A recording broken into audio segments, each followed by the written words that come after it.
Welcome to the Fixing Your Crown Boo podcast. It's a podcast to interview dope people in leadership who use the model of servant leadership and are driven by emotionally intelligent leadership.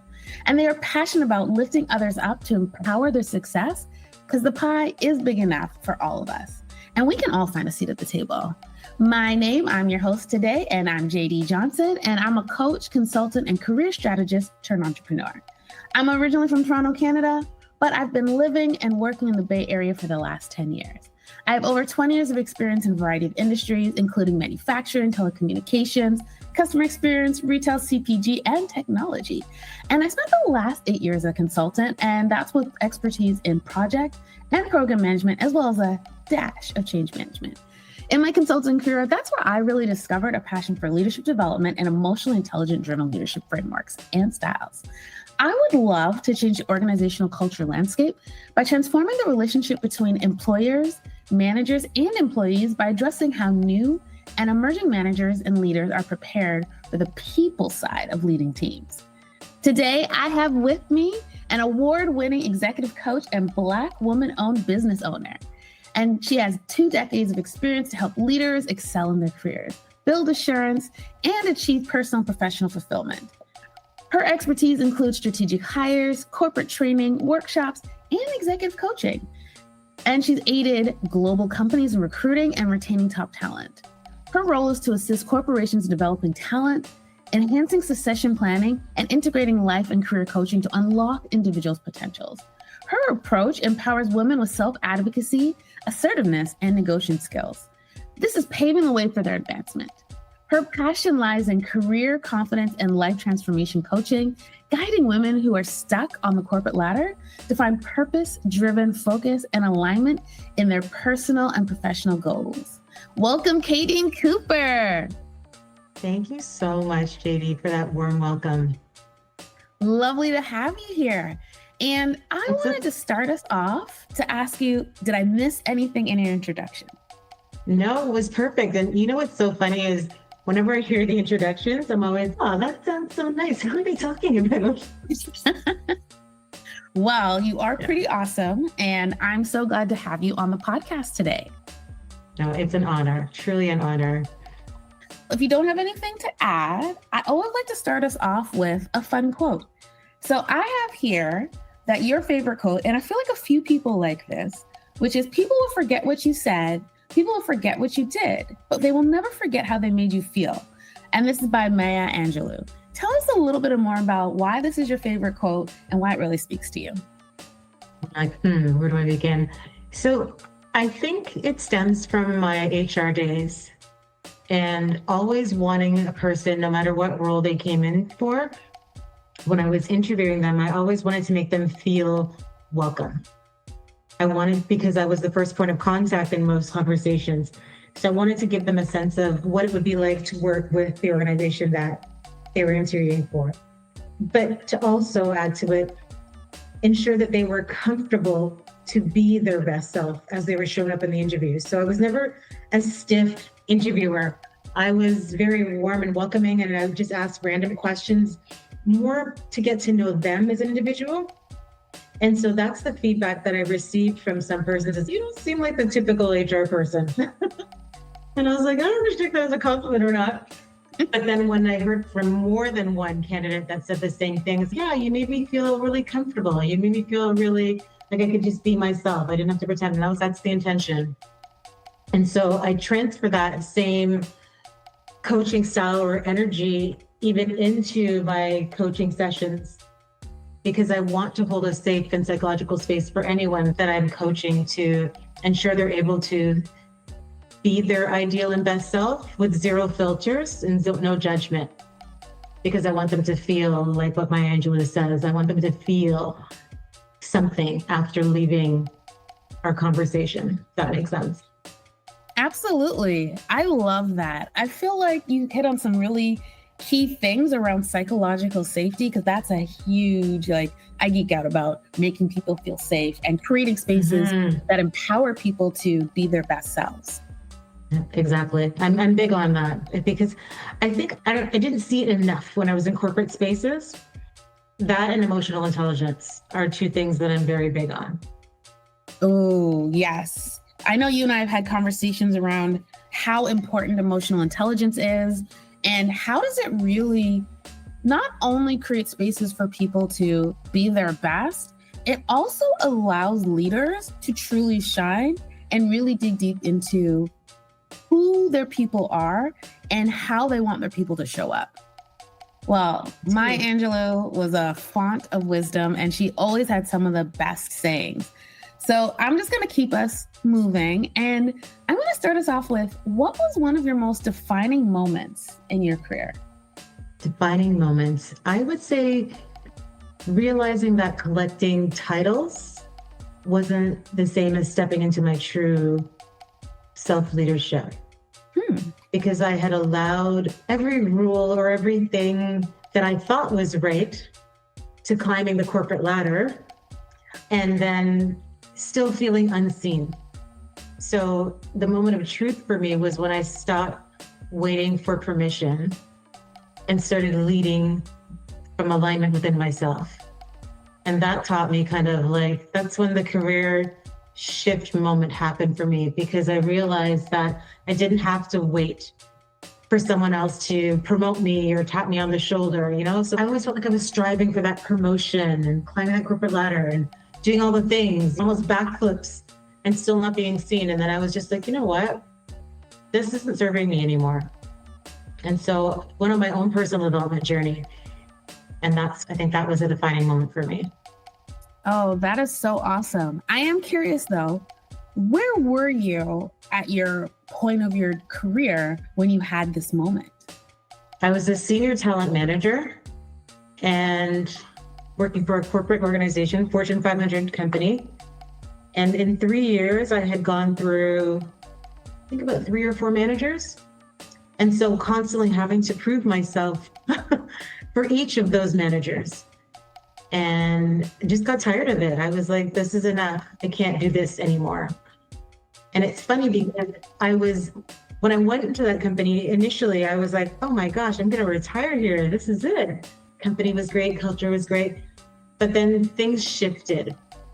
And that's when I started my personal development, because I was like, why does this not feel right anymore? So when, you get that question asked, what is it that you like about working for X, Y, and Z?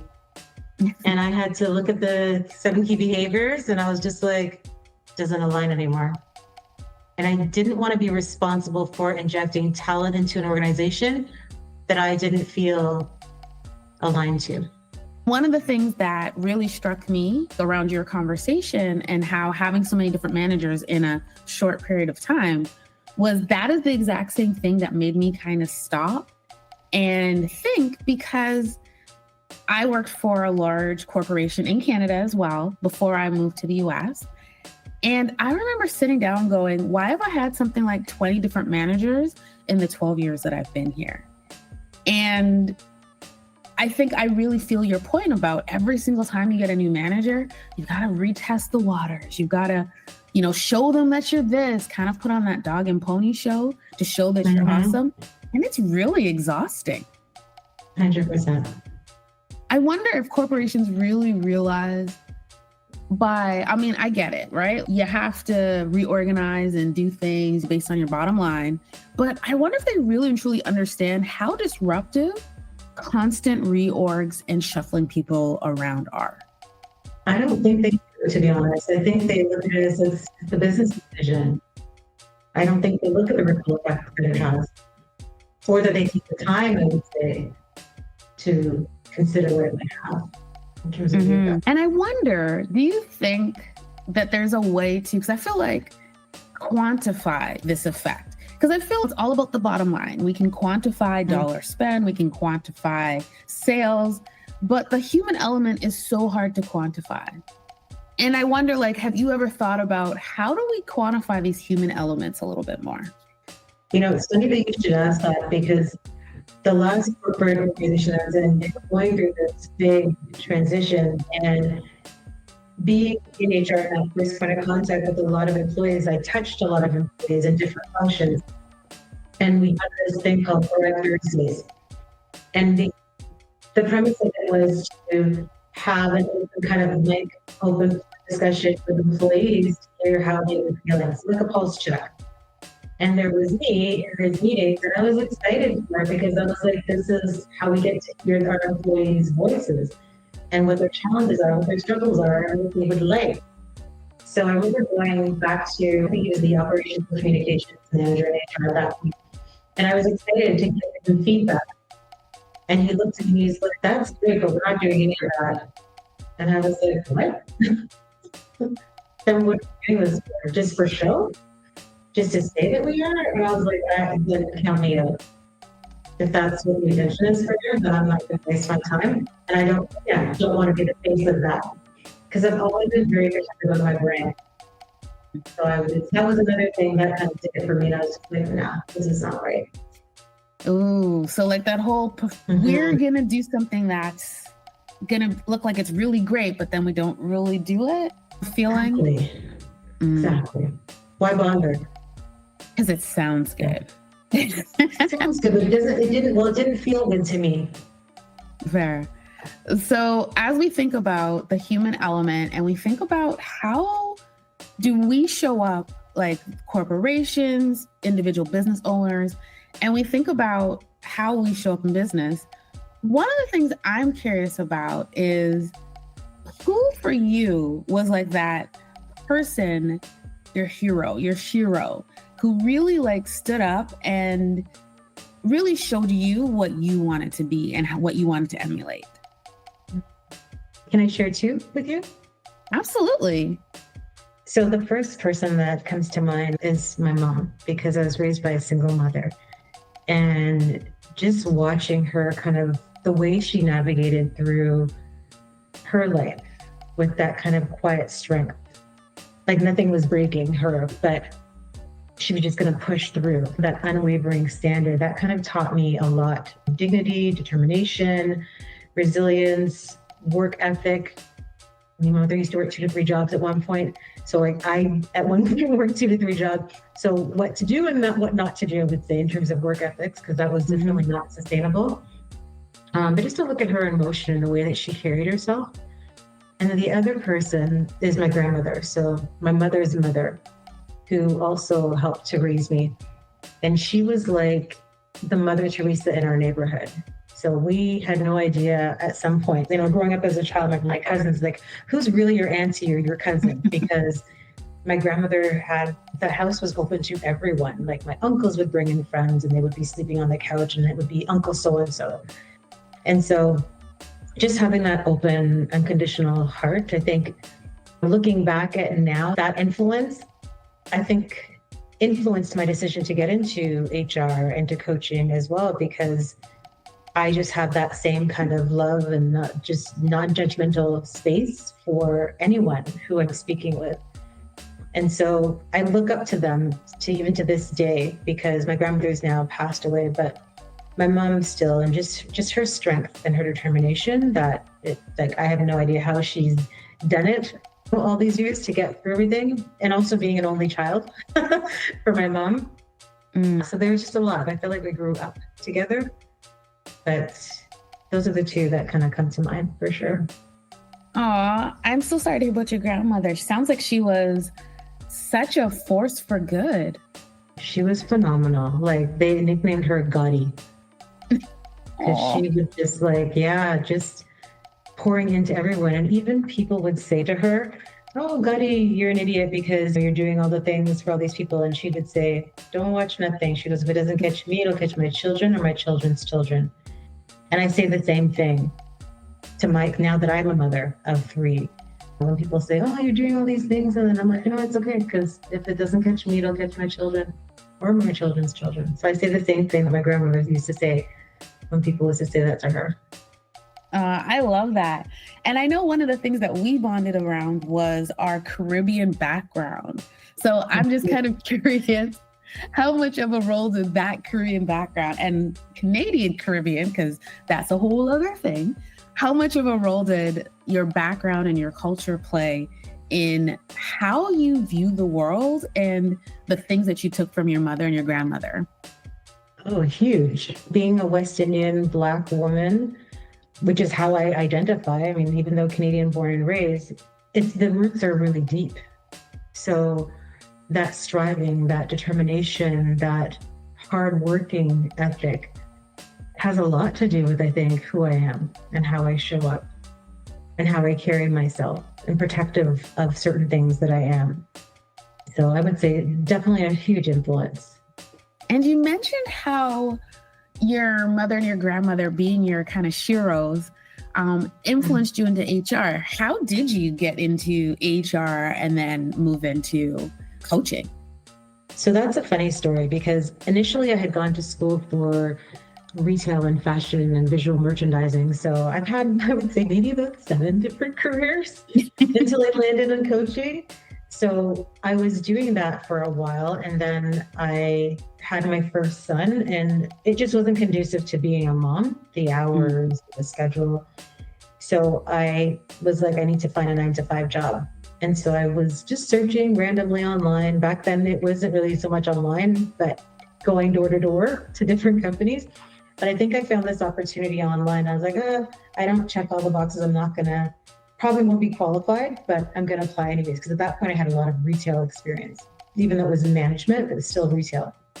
And when I got the call, went for the interview, and then I was offered the opportunity, I was like, wow. And I was a market researcher for 10 years. And then due to downsizing and restructuring, I knew a year in advance that I was going to be out of a job.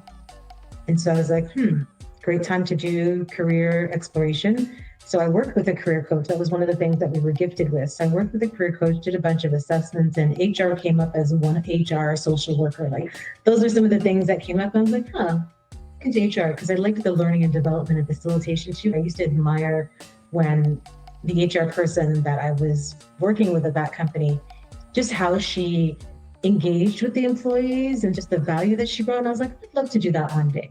So when I got the opportunity and went through the assessments and that came up, I was like, I'm going to go back to school. I'm going to go back to school and I pursue HR.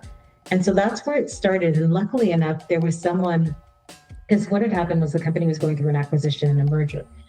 And so that's why we were going to be redundant, our department.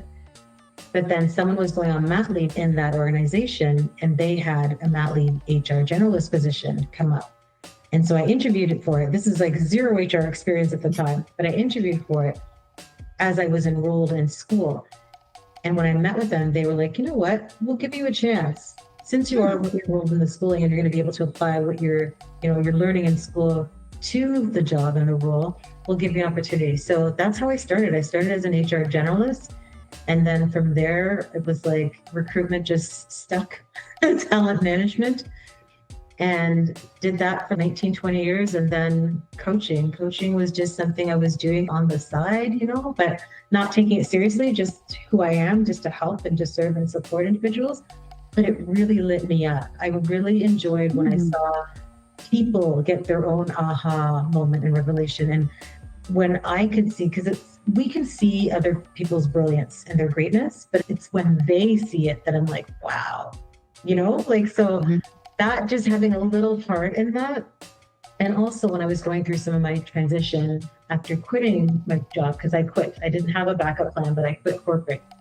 I met an amazing coach who had an impact on me. And I think coaching has made me leaps and bounds ahead in my personal and my professional life. And so the impact that it's had on me, I want to help others to have that same impact of showing them what's possible, which is anything that you really want, right? You just need the tools, resources, or that safe space to figure it out. But yeah, that's what kind of, I think, drew me into identifying that this is it. And this is it for me. I'll say, I'm not looking to get out of coaching or leadership development. It doesn't feel like work for me. And that's also my wish as I was doing, started doing more career coaching. Initially, it was to help people find a job that they never feel like they were actually doing work, like that Confucius Chinese proverbs, find a job you love and you will never work a day in your life. Truth. And I found that, and I want the same for others. I love that. It's all about creating a bigger table. But there's a couple of really cool things I heard in your story that I'd love to dig into. And one is, it doesn't sound like you get imposter syndrome very often, because there were at least 2 points in your life and your career where you applied for jobs, even though you're like, not truly qualified. And so I'm just curious about How did you get to be like that in terms of seeing a role, knowing that you're not quite yet there, but you think you can do it and going for it? That's such a good question. I don't know if it comes from just being independent, raised by my mom, my grandmother. I grew up really quickly. So I think I just thought, oh, well, I have lived life experiences or I have the knowledge. I may not have the credentials, but I have the knowledge. I could do the job. And so for me, it was just, I was always just that person where I would just try and see what happens, because you just never know. You only need one person to really give you that chance and that opportunity.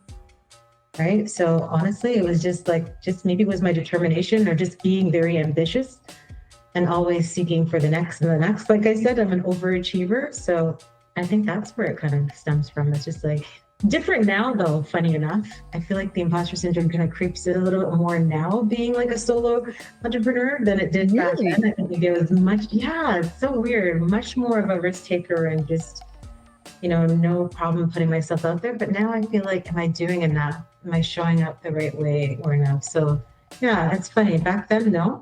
But now, yeah. It sounds like you're saying a little bit about the youthful, what's the word for it? There's a word. That youthful, risk-taking, adventurous. What's the worst that could happen?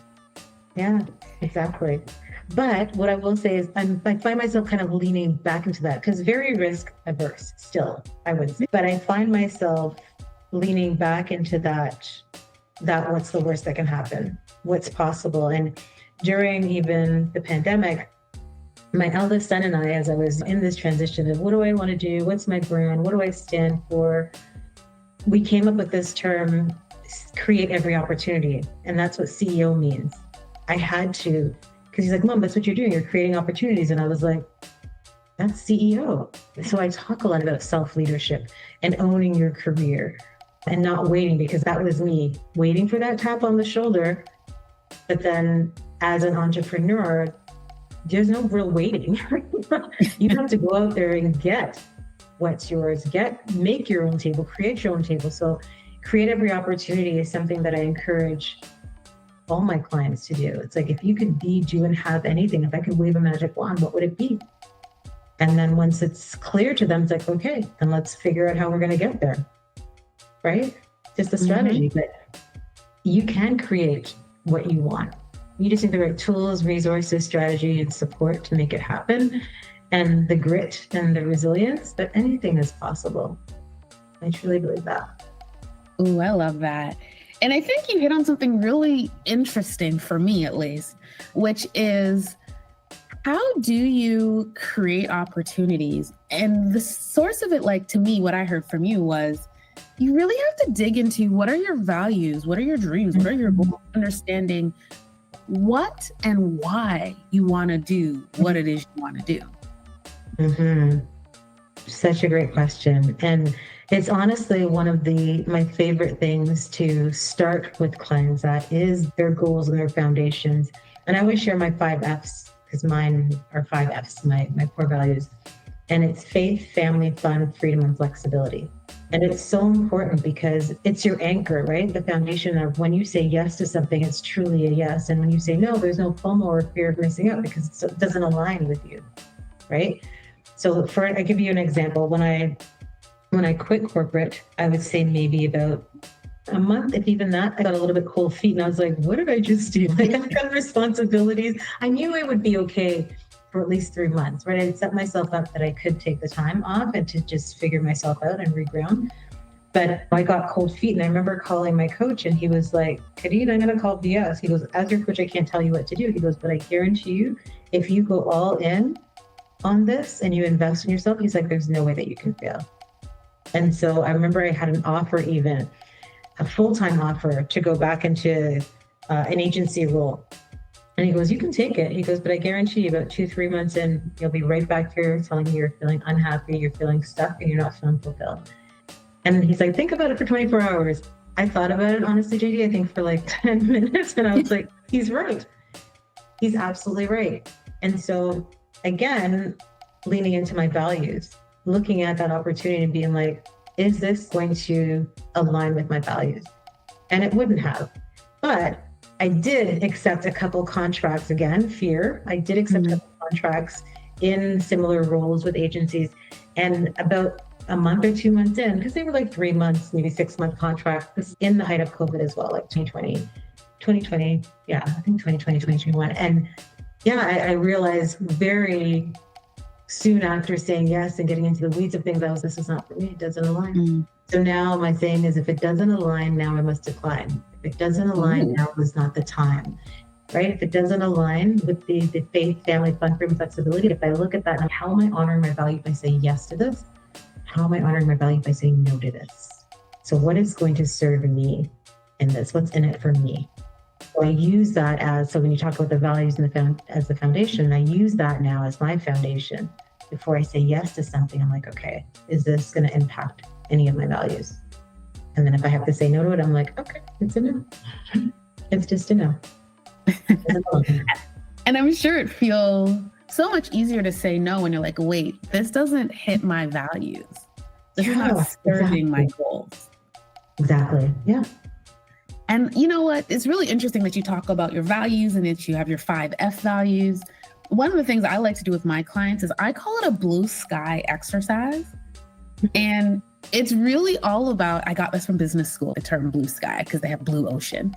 But blue sky is if the world was your oyster and you had absolutely zero conditions, nothing to hold you back. Just write down, you can do it on a piece of paper. Like in my coaching, I have a template for it, but I do this exercise for myself as well. And I just write down, what are all the things that if I had no conditions, nothing holding me back, that I would want? And it's just like a free form thing. Things like you're saying flexibility. Or for me, I'm like, I want no winter. That's on my tune. Just saying, 4 years. That's on my tune coming. Right? Because I'm going to tell you, life without winter is fabulous. But yeah, so, I just write down, I do this for myself, like every couple of years, is like, what are the things that I can't live without, or the things that would make me happy? And I'm like, beach, ocean, doesn't have to be anything super deep, but really it's just allowing myself to be free of, if I had to pay bills or I got to pay rent, just free of those types of things. What are the things that I would want for myself? And what I found with that exercise is that really helps pull out, what are my values? What are the things I really, really want? And then I think about, okay, what do I have right now? What am I missing? And then it's about, how do I get to what I'm missing? What's the strategy to get me to the things that I know I truly want? Because if I had no conditions, I had no repercussions, these are the things I would do. And that really strongly aligns with me. Like when you think about your F values, that aligns with me in terms of like, how do we get to that, right? What are the things that create my values, and then building your goals based on your values? I love that. If I could add to it, Absolutely. I do a similar exercise with my clients, but it's about identifying what serves you really well and what doesn't serve you well. So just a different perspective on things. So for example, the beginning of the year, sometimes I'll do the beginning of the year with them, or quarterly, depending on how long I'm working with the client, but I'll say the same thing on a sheet of paper, draw a line down the middle and a line across. And you can do it personally, professionally, one sheet, or you can do it on 2 separate sheets of paper. But what are the things that served you really, really well during this time frame? Those are the things that you really want to lean more into and invite more of that into your life and your space. And what are the things that didn't, that you want to not invite into the next chapter or season, that you want to leave in the rearview mirror? And I think that also does something similar as well, because it highlights because 9 times out of 10, we know what we don't want. We know what we want. It's a struggle, I think, because we sometimes think that, I don't know if it comes with being an adult and just responsibilities, but we stop dreaming and visualizing things that we would love or would want for ourselves, because we're so focused on the autopilotness of our lives, the day-to-day, the rabbit race, and all the things that we don't want. But we sit down and actually really, like you just said, identify, what do you love? And I'm like you, beach, ocean, like heat, summer, sun, like every day, all day. Yeah, that's what I want. But I think for so long, especially like I'm Canadian born and raised, as I shared, just Thank you. I never thought that I would ever live or even want to live anywhere else until recently. Yeah, this isn't it. This isn't it for me anymore. It's got to be something more for me in terms of my environment and where I want to live and how I want to live. So I think I've gifted myself this time. And that's what I say to clients when they are going through a transition, either voluntarily or involuntarily. I said, what are you, and even during the pandemic, this is the way that I was coaching people too. I was like, what are you going to do with this time that you've been gifted with? Because it can be a waste of your time or it can be a meaningful and impactful time. You choose. What are you doing with it? And people look at me like I'm gifted. And I'm like, yeah, you've been gifted with this time, voluntarily or involuntarily. You've gifted yourself this time. What are you doing with it? How are you showing up in it? Absolutely. And I think that speaks to the idea of reframing. You know, I'm a firm believer that some things just are what they are, but sometimes there are points in our lives where sometimes we do have to reframe something, you know, instead of it being something that happened to you, maybe it's something that happened for you, or something that has, as you said, gifted you time, right? You might not have been the time that you wanted, because as someone who's lost their job 4 times in their career, it never feels good for it to not be on your schedule and to not be when you want it. But sometimes you have to step back and figure out, all right, well, I've been given this time. How do I move forward? How do I want to move forward so that this isn't my story? And I think one of the things that all my layoffs and my let goes of jobs have taught me is to prepare in advance for that time. Because especially if you work in corporate, you never know when that's going to happen. And even if you work as a solopreneur, the economy changes, right? Like what recessions have we had in the last 20 years, right? There's mini recessions, full-on recessions.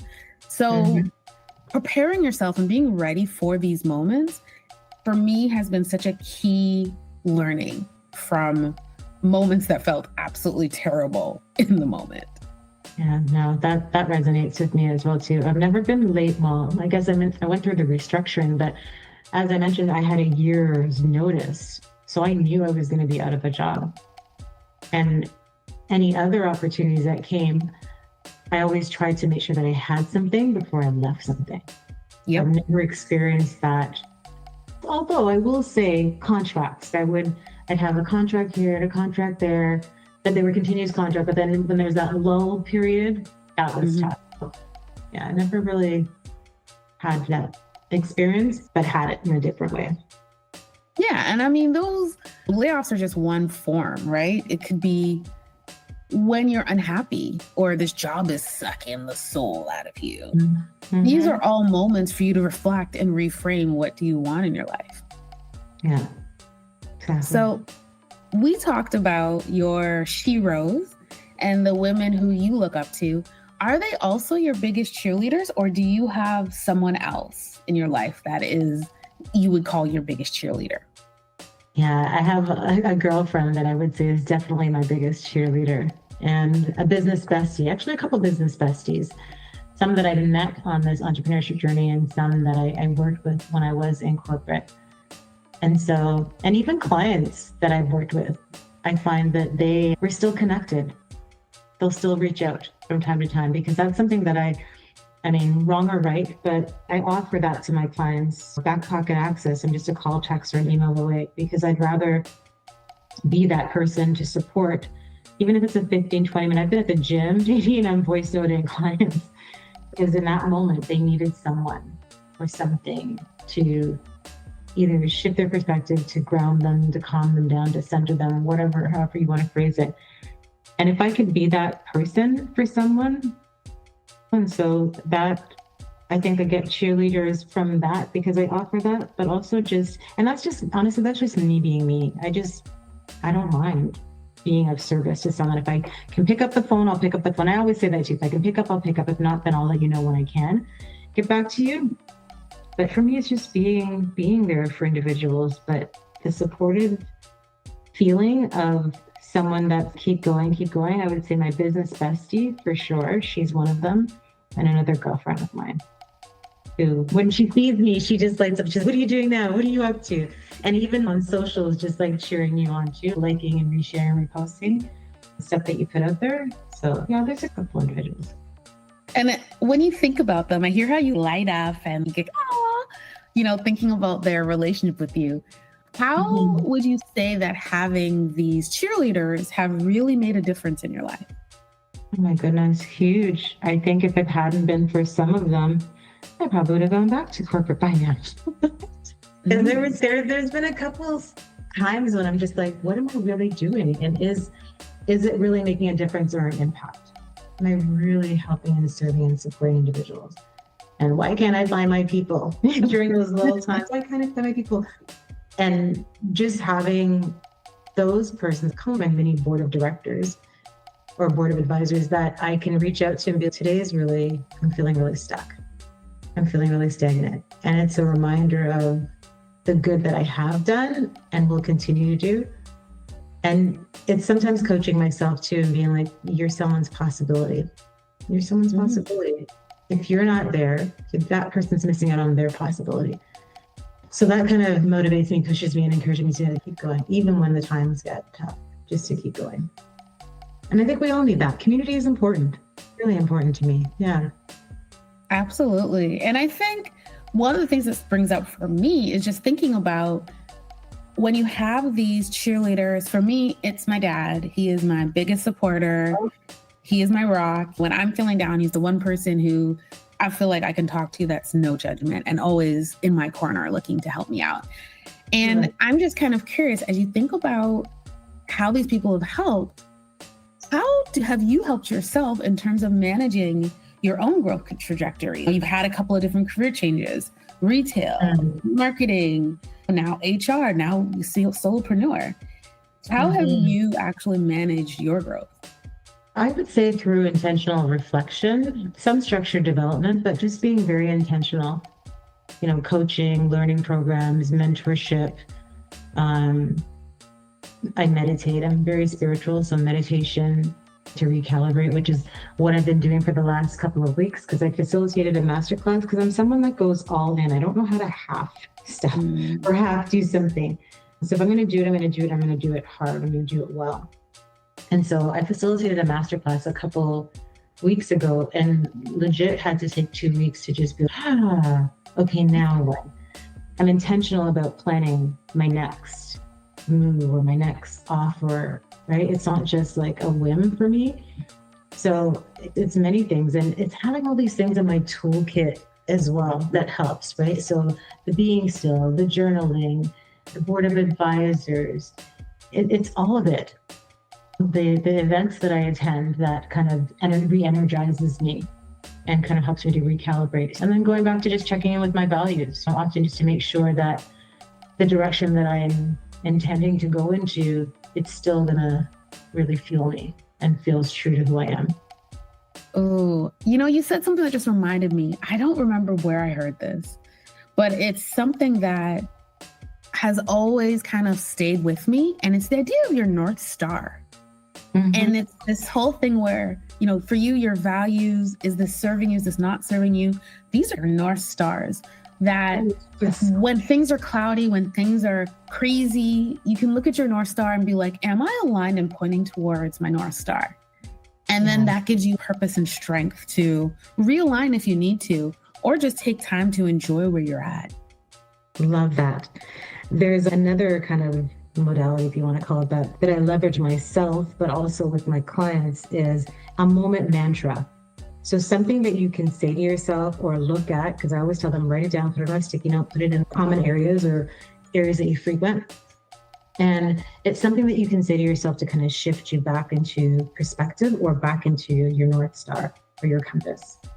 And for me, it's usually, sometimes it has to do with my kids. It's Kadine, and I always say my name first just to kind of anchor the grounding. And it's Kadine, control what you can control and let it go.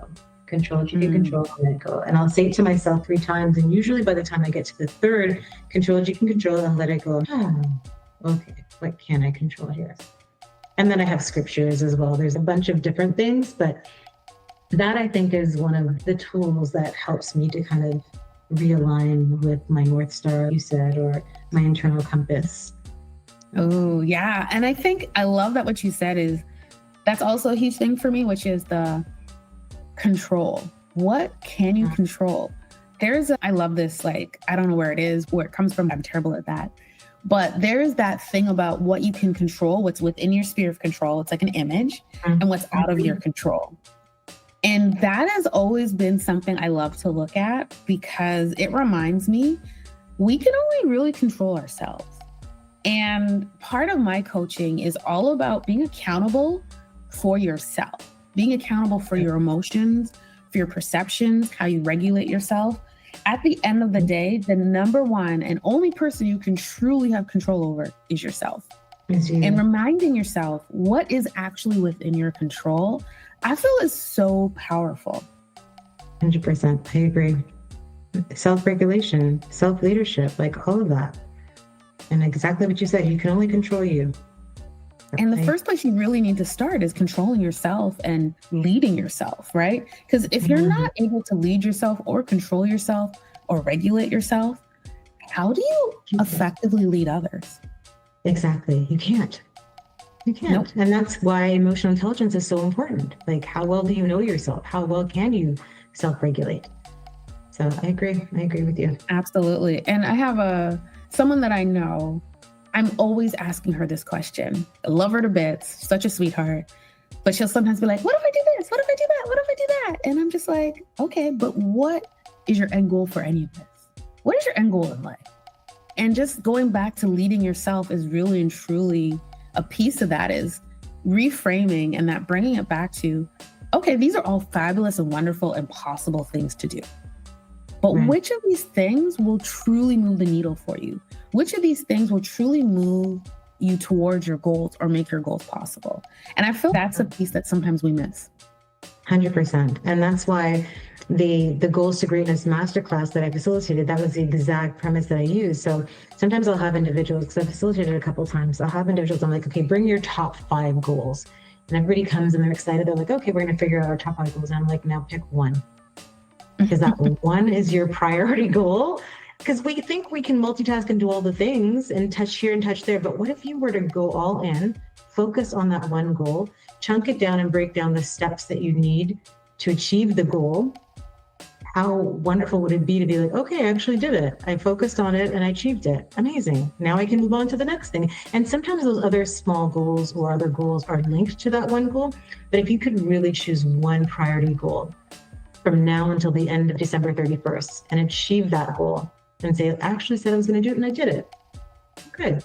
And feel proud of yourself and use that same strategy or methodology, whatever worked for you to take the inspired action, and just rinse and repeat. Now I can achieve the next goal, right? And it's something that I'm trying to work with my eldest son, because he's the only one out of the 3 boys that will let mommy somewhat coach him. Softly coaches. So he's like a sideline parent now. He's 27. So it's different, our relationship now. And so we have these regular meetings. We had a lot of time, especially during the pandemic, but now we have these regular kind of touch point meetings. And it's just, how are you doing? What do you really want for yourself, your future? You're working here at X, Y, and Z, but do you really want that? And if not that, then what? What do you want next year to look like? I have these conversations with him where he's just, I make him think, I make him journal, right? Just to get things, because he's a deep thinker. Someone was like, you have too much in your head and then you get overwhelmed. I think he gets that from his mom. But I'm like, write it down, get it out of your head and onto paper. What do you really want?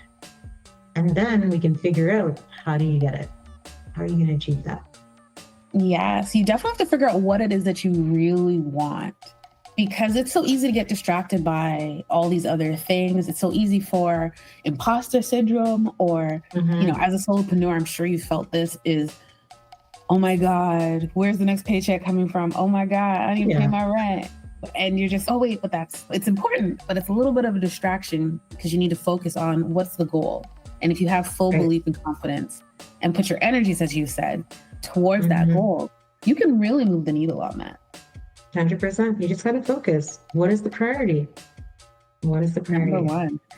Yeah. So I'm kind of curious. We're coming up on our time, but I was thinking about everything that we've talked about, and I'm wondering, for yourself, what do you still have to work on every day? You've had this incredible career, have many different acts to it, and as a coach, you're constantly helping other people move towards their goals. But what do you have to still work on every day? Myself. I feel like as the way that I made up, and I was sharing with you about my grandmother, just being that giver, self-care is something that gets neglected for me. So that's something that I know I definitely have to work on, is sustaining that calm kind of high pressure season. I'm a high achiever, right? Just by nature.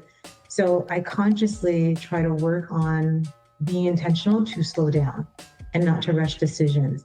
And remember that I coach on aligned leadership. It's not built with a sense of urgency, but just being more intentional. So it's me really working on me, slowing down, doing more self-care. And I'm not talking about hair done, nails done type of thing, but actually things that are really going to fill me up. No, absolutely. And it's, something you said reminded me, I've worked with a lot of technology companies. And if you know anything about technology companies, especially high tech, they like to move fast, right? Like they money that they've got to make returns on. And so they're constantly trying to spin and do growth. And I was a consultant for a company. And I remember I think it was the legal head. And he said, you know what? I know we want to do all these things. And we have all these things that we feel like need to happen now. But sometimes we need to slow down first in order to move fast later. And that just really stuck with me. That idea that sometimes moving fast, you just trip over your feet because your feet are moving so fast, like Roadrunner, that you're going so fast and you can't see what's really happening around you. And you might miss that cliff that you fall off of. So sometimes you really need to slow down to map your path to actually move fast in the future. Yeah, I agree. And I'm learning that. I would say I still sometimes feel I operate in the corporate mindset of the go, the hustle. But I'm learning that it's okay to pause. It's okay to not be on socials every day or every week, to have something out there. It's okay. Being gentle with myself. I'm trying. Ooh, being gentle. I like that. All right. Well, we're close to the end. And so I'm curious, do you have any last words for the audience, any words of wisdom or anything that we didn't talk about that you'd like to share? The only thing that's coming up for me is just to follow your dreams and your passion and go back to just the basics of what would you love? If you could be, do, and have anything, what would it be? Like zero filter, to just sit with yourself. So I love the example that you gave with the blue sky, just to sit with yourself once in a while and realign and be like, am I still honoring me and my values? And if not, why not? So just some serious, deep self-reflection. I think if more people were to do that, our world would be so much different. I agree. I think we get so caught up in, let's be real, money does make the world move a little smoother, and it is important to actually live in this world. Let's not pretend that it doesn't have importance, but sometimes I think we give it over importance and we forget about, sometimes fulfillment is more important. Yes. Yeah. Sometimes it's really about doing what fills your cup, because what happens when you're not doing things that fill your cup? And that could be work. Maybe work is the thing that you're spending the money with, but what do you do after work, right? Because then you just end up miserable. You're just spending that time when you're not at work, or maybe even when you are at work, just feeling miserable and down. And that's one of the quickest energy drains if you're not doing things that fill your cup and fulfill you. And life is so short. Life is short and it's precious. And time is the ultimate currency, right? You can't get it back. Oh, yes. You can't get it back, right? So it's important now. I don't know if I'm getting older, but it's just important for me now. I'm very mindful even of my time, how I'm spending it, who I'm spending it with. Yeah, just how I'm showing up. Absolutely. All right. So I do want to give you an opportunity to tell the audience where we can find you. Absolutely. So I'm on LinkedIn. That's predominantly the playground or social media platform that I'm on. So just as Kadine Cooper. Also on IG as career coach _K, and trying to make some more appearances on TikTok as well as Career Coach K. All right. So you heard it, Kadine Cooper, Career Coach K. That's where you can find her. Thank you so much, Kadine, for being on this podcast. It's been wonderful. I know we just met recently, but I feel like every conversation we have is so deep and has so many layers to it. So thank you so much for letting me bask in your Kadine-ness. Folks who are listening, look out for the next episode and when Kadine episodes drops. Thank you so much for listening to the Fixin' Your Crown Boo podcast, because we're all about helping you make your own table. If they won't give you a seat at the table, we're going to help you figure out how to make your own table and share that table with the people that are worth being at your table.